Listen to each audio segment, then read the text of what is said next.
बिस्मिल्लाहिर्रहमानिर्रहीम। ये जो लोग आपकी स्क्रीन पर इस वक्त नजर आ रहे हैं, दर हकीकत इन तमाम शख्सियात को अमेरिका टारगेट करने जा रहा है। लिस्ट मुकम्मल तौर पर तैयार हो चुकी है। ये वो अहम फिगर्स हैं जो ईरान के अंदर टारगेट लिस्ट में शामिल किए जा चुके हैं। लेकिन आपको हैरत इस बात पर होगी कि इन सब में से जो मेन 3 फिगर्स हैं वो यही लोग हैं जो इस वक्त आपकी स्क्रीन पर दिखाए जा रहे हैं। इन्हीं 3 को बराह रास्त टारगेट किया जाना है। अब सवाल ये है कि ये कौन लोग हैं, इन्हें टारगेट करने के पीछे क्या हिकमत अमली है और इस सब के बाद अमेरिका के साथ आगे क्या होने वाला है। जरा गौर से समझ लीजिए कि इन लोगों को आखिर क्यों निशाना बनाया जा रहा है।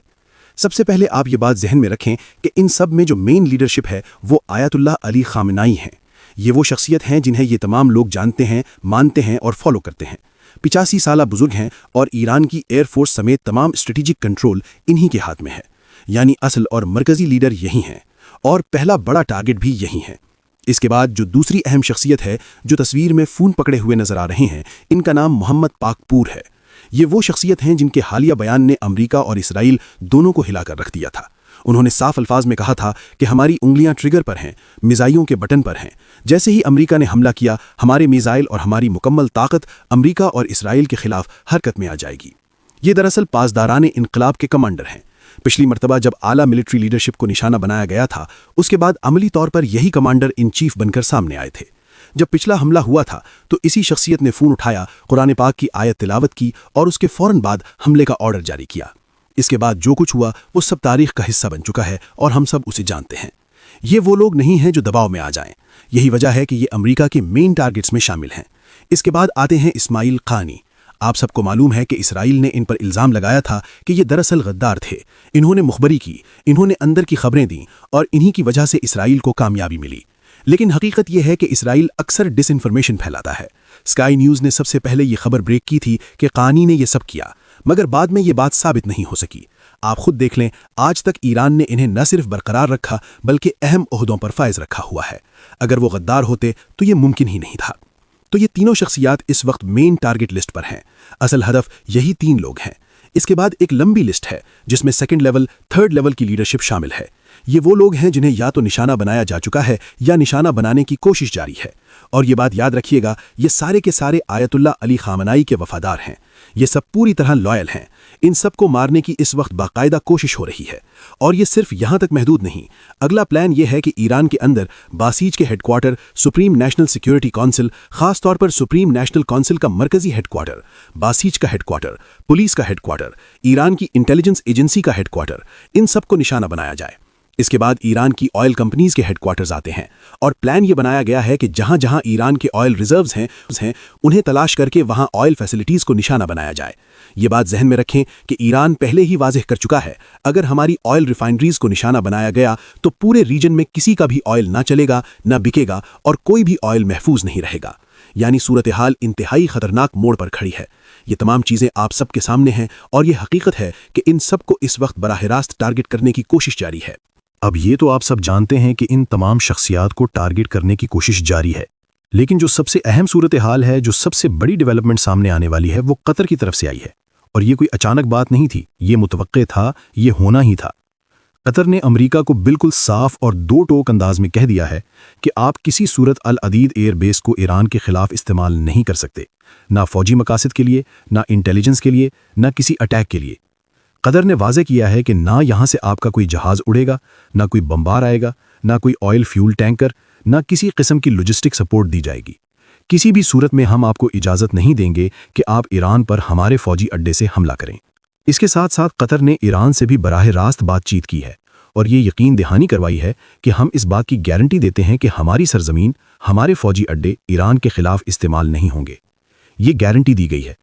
अब जाहिर है ये बात ईरान पर है कि वो इसको किस हद तक कबूल करता है, क्योंकि ईरान ने बिल्कुल वाज़े अंदाज में ये सवाल उठाया है कि आप कह तो रहे हैं, लेकिन अमेरिका के जहाज़ उड़ेंगे कहाँ से?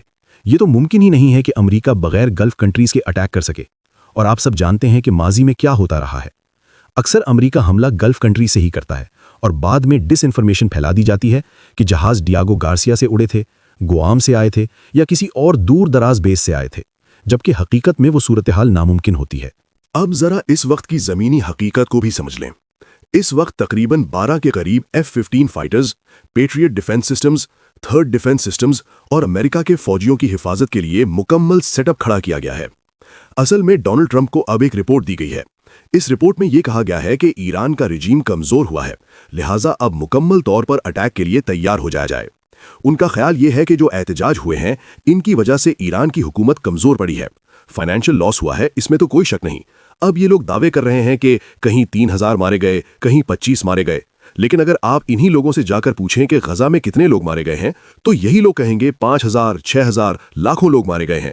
लेकिन नेतन्याहू के खिलाफ एक लफ्ज भी नहीं बोलेंगे, क्योंकि जाहिर है वो ट्रंप का वफादार है, या यूं कहना ज्यादा दुरुस्त होगा कि ट्रंप उसका वफादार है। अब यहां सबसे बड़ा मसला ये पैदा हो रहा है कि ईरान के साथ आगे क्या किया जाए। ये बात याद रखें कि पिछली जंग में ईरान ने एक बहुत बड़ा कार्ड इस्तेमाल ही नहीं किया था। उन्होंने अपनी नेवी यानी बहरी ताकत को इस्तेमाल नहीं किया था, और हकीकत यह है कि अमेरिका की नेवी कमजोर है। अमेरिका की 3 बड़ी फोर्सेस हैं: ग्राउंड फोर्सेस, एयर फोर्स और नेवी। इनमें सबसे ताकतवर एयर फोर्स से कमजोर नेवी समझी जाती है। इसीलिए इस वक्त नेवी पर इन्हिसार करते हुए इब्राहिम लिंकन जैसे एयरक्राफ्ट कैरियर को लाया गया है, जिसकी मालियत तकरीबन $20 अरब बताई जाती है, और गालिब इम्कान यही है कि इस दफा ईरान का फोकस यही होगा। अब असल में ट्रंप ये सोच रहा है कि ये काम किस तरह किया जाए। सबसे अहम बात ये सामने आई है कि ईरान में जो एहतजाज चल रहे थे उनका मोमेंटम टूट चुका है। वहां खुद लोग कह रहे हैं कि हमें सबसे बड़ा धोखा डोनाल्ड ट्रंप ने दिया है। उन्होंने कहा था कि हम आ रहे हैं, उन्होंने वादा किया था, लेकिन ना वो आया ना कोई हमला हुआ, और अब सूरत हाल ये वाज़ेह हो चुकी है कि ट्रंप सिर्फ और सिर्फ अपने फ़ायदे को देख रहा है। इसी वजह से एहतजाज में वो ताकत, वो शिद्दत, वो मोमेंटम अब बाकी नहीं रहा, वो चीज़ ख़त्म हो चुकी है। तो लिहाजा इस पूरी सूरत हाल के अंदर सबसे बड़ा मसला ये पैदा हुआ है कि अब डोनाल्ड ट्रंप ने ये कहना भी शुरू कर दिया है कि ईरान मुझसे बातचीत करना चाहता है। एक तरफ वो अपने बहरी बेड़े रवाना कर चुका है, और दूसरी तरफ वो कह रहा है कि मैं ईरान को 3 शराइत दे रहा हूं, अगर इन 3 शराइत पर अमल हो गया तो मैं अटैक नहीं करूंगा। अब वो 3 शराइत क्या हैं? पहली शर्त, ईरान किसी सूरत न्यूक्लियर प्रोग्राम आगे नहीं बढ़ाएगा, यानी ज़ीरो पर आ जाएगा। दूसरी शर्त, ईरान अपने मिसाइल प्रोग्राम को महदूद करेगा। वो मिसाइल जिनकी रेंज अमेरिका और इसराइल को टारगेट कर सकती है, उनकी रेंज कम की जाएगी। तीसरी शर्त, ईरान किसी भी किस्म की प्रॉक्सी इस्तेमाल नहीं करेगा, यानी हिजबुल्लाह को सपोर्ट नहीं करेगा, यमन को सपोर्ट नहीं करेगा।